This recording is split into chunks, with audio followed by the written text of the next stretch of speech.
Hello, everyone, and welcome to another Insights Now, Webinars Now episode.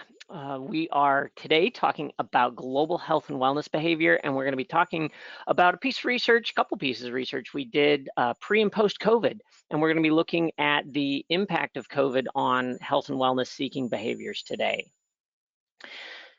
All right, I'm Greg Stuckey. I'm the Chief Research Officer at Insights Now and have the pleasure of getting to focus on building out wonderful behavioral solutions and helping companies strive towards new product success by showing them ways to impact consumer behavior for their products. And with me is Jacqueline today.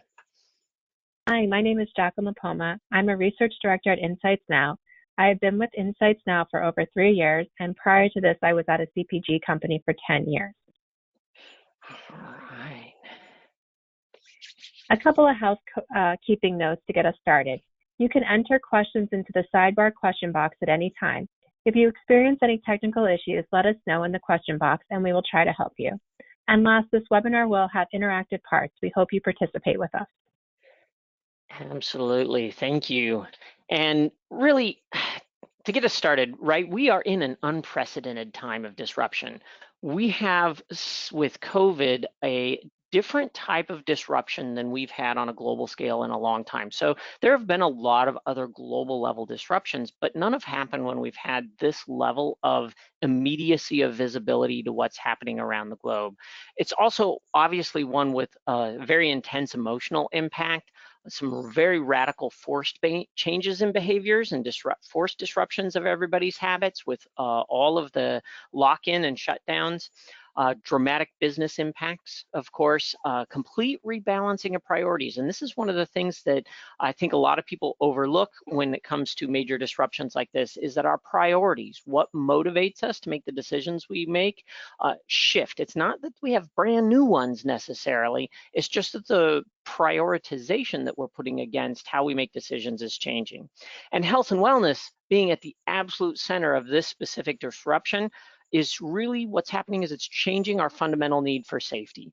So something that we often overlook or take for granted now has become a much higher priority, and we are much more aware when we look at our health and wellness decisions and the products we buy as to how that safety impacts our lives or could impact our life. So we're going to be talking about a piece of research that we did that was an international health and wellness survey. The first round of this research was done in October of 2019, 1,300 primary shoppers in 10 countries around the world.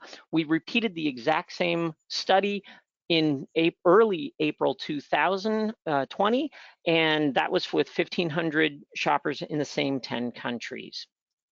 The survey covered a lot of areas: claims, benefits, trust, plant-based, sustainability.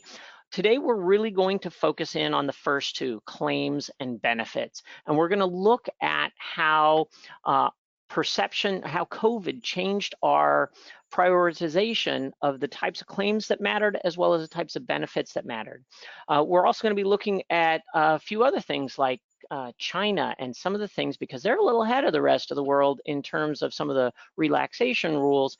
So we're going to look at what's happening there and see if there's any opportunities for us around the rest of the world. So just to give everybody a reminder of when this research is happening and what the scope is, the first piece of research was in October, that was in 19, that was before anybody really was talking about COVID at all. That didn't really start happening until December.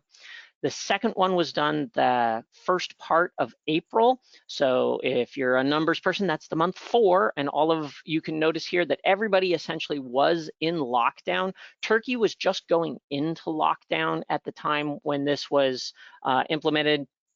And then China had already reopened about 3 weeks before, about 2.5 to 3 weeks before the start of this particular second questionnaire. So we'll see some key differences there in China.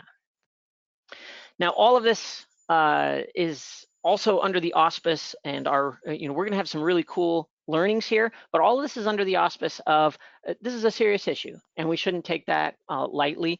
Yeah, we're going to be presenting some good business opportunities here, but at the same time, we're looking at this from the vantage point of all humans need to be taken care of. So yes, it's crazy out there. Keep calm, carry on.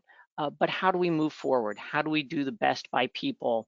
One of the ways we do the best by people is looking at what motivates them, what drives them, what their concerns are, what's heightened, and how can we help them? So we're going to go through 4 learnings. The first one we're going to talk about is that people who are avoiding specific ingredients prior to COVID, they're still avoiding them. So the impact of COVID is very minimal on those groups of people. And one of the ways we measure this is by looking at a group we call clean label enthusiasts. Clean label enthusiasts are people who are really focused on ingredients in the foods and beverages that they buy. They're really concerned about too many chemicals in foods or avoiding artificial ingredients. They're spending time looking up information about ingredients, so they actually do spend time going out and reading about ingredients and whether they're good, whether they're bad, what people think about them. And they avoid buying brands where there's ingredients that they're also avoiding. So if they hear about a brand that's using an ingredient that they really disagree with or are trying to avoid, that they feel is, quote, unhealthy, then they will avoid that brand altogether, even if some of the products in their lines are don't include that ingredient. So we want to take a look. We're going to run a little poll here, and we want to know which of the following are true for you. So go ahead and take a look at this screen and identify which of these are true for you.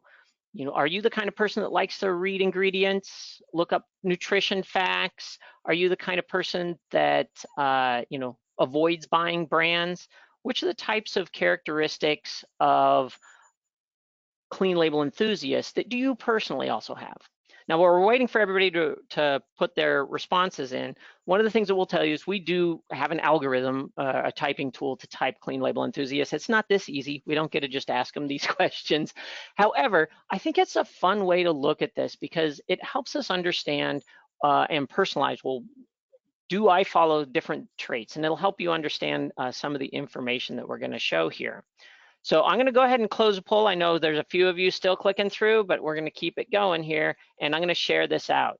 So what have we got? Looks like, yes, 78% of people read the nutritional facts. That's pretty solid. That's actually pretty high, considering 56% avoiding brands. That's probably one of the highest I've seen. Not very many people looking up information online, but half of people reading the ingredients on labels. So we definitely have a group of people here that's a little more skewed because in the US, let me hide this and get going. In the US, the percent of clean label enthusiasts is at 28, was prior to COVID, was at 28%. So about not quite a third of the population. So it seems we've got a little bit more exciting people. And around the world, this split into 2 basic big patterns where you see the Canada, US, UK, Germany, France, all in the, a quarter to a third of the population, and then Mexico, Brazil, Turkey, India, and China, all at nearly half the population being people who would classify in as clean label enthusiasts. Now, if we jump ahead to April, post-COVID here, or during, actually not really post, it's during COVID, but post-lockdown, what we see is the distribution is by and large the same. Now, not really showing differences here, but the vast majority of the numbers you can see in orange, we're still about half. In black, we're still about a quarter to a third. Now, the US and Canada are consistently growing, and we are seeing that. 2 years ago, the US was at 17%. We're all the way up to 32% now, 2.5 years later. So it's consistently growing in terms of percentage of people who are clean label enthusiasts, hence why we have such a big trend around ingredient-oriented food focus, functional ingredients, et cetera, so forth. So what is the conclusion here is that people are avoiding ingredients, still avoiding them. So one of the things we thought it'd be fun to look at is some of the ingredients that people are actually excited about and some of them that they're still avoiding. And this is information just from the United States, looking at a clean label score, which is an implicit score. When they see that ingredient, do they believe that it's associated with a clean label or not a clean label product? And I just pulled up sweeteners and pulled up the top 10 sweeteners that people do associate it with clean labels. So if they see honey, they think that's clean. If they see banana puree, they think that's clean. On the opposite side, all the way at the bottom, if they see aspartame on the package, they assume it's not a clean label product. So if you are still in the process of transforming your products, transforming your ingredients, or building brand new clean label products, take a look at some of these ingredients in the areas that you're focusing on, find out what's going to work best, add some creativity to your process by considering alternative sweeteners and other types of ingredients as well. So Jacqueline, I don't know about you, are there any ingredients that you avoid? Yeah, I actually avoid natural flavors in my sparkling water, or sorry, I personally look for natural flavors in my sparkling Right. water and whole grains for my toast, and I avoid nitrates. And honestly, I'm not even sure why I do that. It's just something that I feel is bad. Well, and that's the beauty of the implicit, right? So, and that's why we like to look at implicit scores, because we don't know necessarily why people, and we don't know that they care about the science one way or the other. It's something that's an intuitive, habitual connection, right? It's that instantaneous implicit cue. If they see it, they avoid it. We want to make sure that we're not putting on the package things that are causing people to overlook our products and brands. And this is one way of getting there. So one nice thing about COVID is if you've been focused on ingredients, stay focused on them because they are still important. A lot of the reasons is, people fundamentally have this association of clean with health, ingredients with health, and COVID heightened their focus on health. So this is still super important for us. All right. So another way, thing that we found was that people are becoming much more focused on their own country and their own culture. Prior to COVID, what we saw was that if we look at the types of claims that people were excited about, if when you talked about products, like was it made with sustainable farming, does it have no artificial flavors, was it minimally processed, the types of claims that countries were excited about, the countries grouped together based on the percentage of clean label enthusiasts in them. So the countries with low percent of people who cared about ingredients tended to focus on the farming and the artificial, whereas in the countries with really high CLE, with high clean label focus, there was more focus on specific elements like no cholesterol, low calorie, low salt, high protein.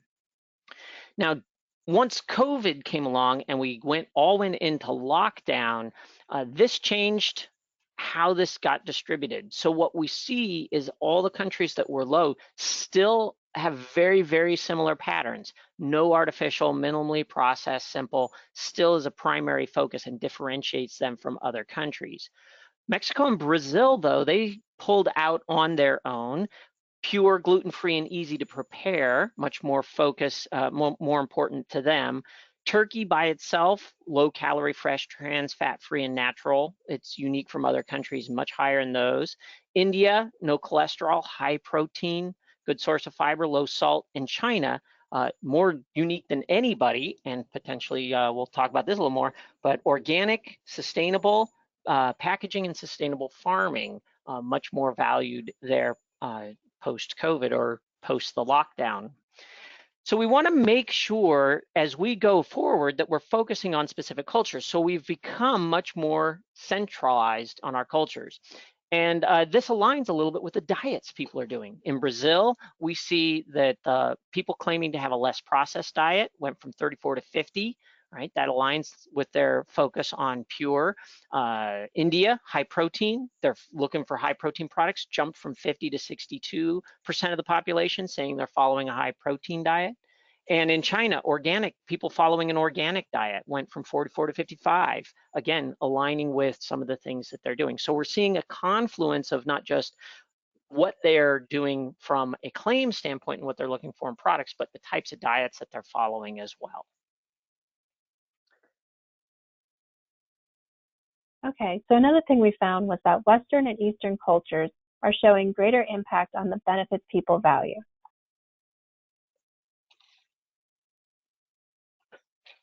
Prior to the pandemic, we did not find any strong cultural patterns for benefits associated with health and wellness. However, during the pandemic, we found that Eastern cultures were more associated with holistic benefits. We saw significant increases in promote muscle gain, vision health, quality sleep, healthy hair, healthy skin, and help stabilize mood.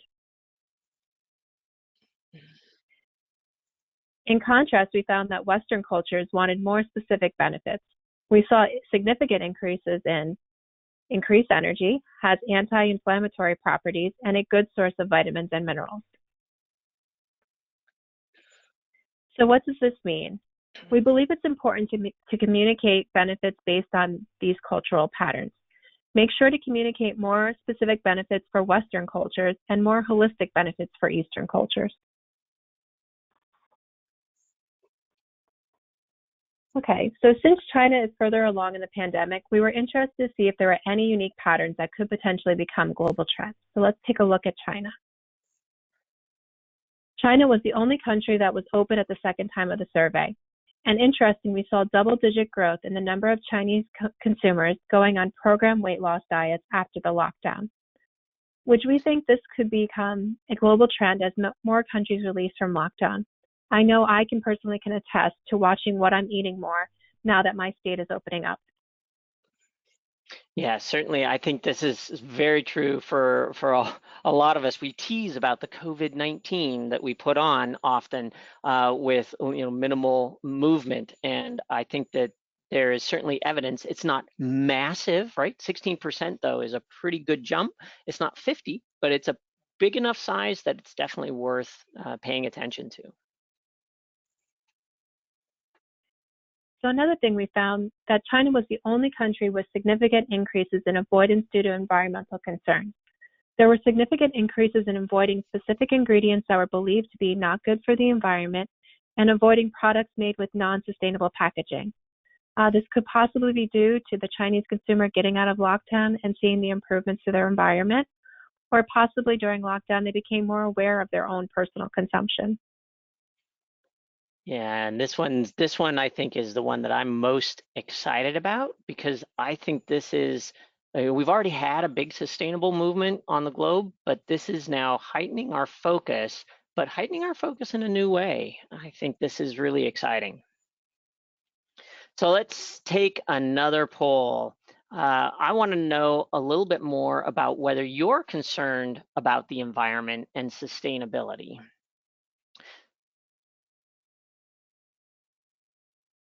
So take a look here. Are you just as concerned as you've ever been? Has COVID and seeing all the trash going through your house changed your opinion about your concern? Or maybe now you're a little bit less concerned than you were before. Maybe you have seen positive changes and your worry about the world has gone away. All right, so we've got quite a few of you. I'm going to close this out just to keep us going and share with you. And this is, I actually am a little surprised by this. I thought we would have a few people at least that were more concerned now than ever before. But looks like we have a very environmentally oriented group being all just as concerned as they ever have been. And one or two of you, or four of you, less concerned. So that's pretty good. All right. So one of our CLE community members had a great quote that we wanted to share with you. They said that I hope people are more observant of the ways they can change their own life to reduce their footprint by working from home and staying in more. And how else can we do this, right? How else can we think about sustainability and its value to the people, right? And their change of lifestyle. All right, so what do we got overall? Let's take a look at recapping. People are avoiding, who are avoiding specific ingredients before are still avoiding them. So what does that mean for us? Well, you should continue to pursue ingredient cleanup. Make your products more clean label. That's still a very strong, very fast, continues to be a very fast growing trend. Work on your free from ingredients. And then also carefully select your ingredients for your new innovations. Think about what's going to enhance those subconscious cues that the product is good for you, providing health and wellness oriented benefits. Second, people are becoming much more focused on their own culture and own country. So take time to focus on the local cultures. When you're launching internationally, take more time to focus on what's unique about that particular culture. It may be a communication of a claim, the way you communicate that enhances their desire for products. And it's also helpful to understand their dieting process. If they are going more organic, then communicating that is going to be more helpful in helping them achieve their own personal goals as well. So as we go into this new phase and we see all these people come into heightened awareness of their weight and want programmed weight loss diets, what types of diets are they going to go on? Help them focus and improve their life by helping them get what they need to help them lose weight and or make a healthier lifestyle. We also saw that Western and Eastern cultures are showing greater impact on the benefits people value. So we recommend for Western cultures focusing on communicating and building out specific benefits and values that the product contains. For Eastern cultures, we recommend focusing on communicating and building out holistic benefits and how it will impact the person's overall health and wellness. And then in China, we saw changes in diet and sustainability may be indicating a change is ready to sweep the rest of the world. So we believe program diets are likely to get a significant bump in the next few weeks. Consider finding opportunities to communicate how your products contribute or fit into a program diet, with a focus on organic when possible. Since we are seeing that COVID is causing people to be concerned about sustainability, we feel there needs to be a shift in the way that sustainability is discussed, making it personal instead of focusing on the planet, which is impersonal. Right, and that's the fun part about this, I think, is that we're hearing, especially here in the US from our clean label enthusiasts, that everybody's going to be willing to make a trade-off of a person over a planet at this point in time. So the planet and packaging by itself is not personalized, right? So people will, and helping keep people safe will always get priority over something like, is it good for the environment per se? So what we have to do to make this movement really take steam, and for any sustainability initiative that you have to really take hold in consumers' mind during this time, is to make sure you're tying it into how it keeps people safe, how it keeps people healthy, how it improves the people who are doing the work, to mine the products, all or the ingredients, et cetera, so forth. So find ways to communicate about the value that you're bringing to the people, and that will in turn result in a healthier planet. All right, so we've got little time for questions here, and we've already got one coming in. It's on sustainability, so we'll take that first one. So question is, do we see health and hygiene replacing sustainability in the post-COVID environment? That's a really good question. What we've seen so far is that with regard to sustainability, and this is coming actually from a study we did here in the US on cleaners, where we were asking, people who bought environmentally friendly cleaners, are you going away from them and why? They said that there was about a third of the people that stopped buying their environmentally friendly cleaners, and they were fearful that they didn't kill the virus, right? That they weren't all the way up at that upper echelon of making you completely safe. And I think that fear is something that, as the fear of COVID dwindles down over the next few years, that will come back. However, of those people that said they are buying something else, only 65% said that they're going to go back to environmentally friendly. So that fear is, going to grab about 10%, maybe 15% of the population pretty heavily. So health and hygiene replacing sustainability. If sustainability is focused solely on, hey, this is recyclable, you bet it will. That you're gonna miss the mark. But if that recyclability comes back, or you can tie it back into a way that says this is safer and healthier for you, improves the hygiene within your house, if you will, maybe taking hygiene in a little different amount, then absolutely, you have an opportunity then for sustainability to integrate with what people need. Okay. Let's see, any other questions?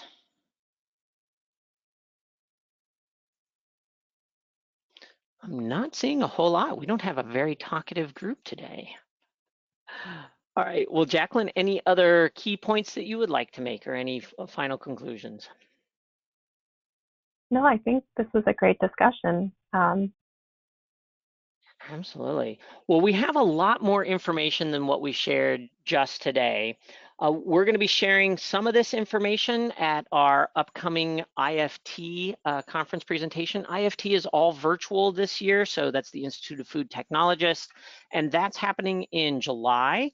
We will have a session on global design of clean label foods, and myself, Sarah Kirkmeyer from Insights Now, Mimi Sherlock from IFF, and Webb Gerard from Culinex will all be talking, and in that talk we're going to be specifically drilling down into some research we did on indulgent products in the country of Turkey.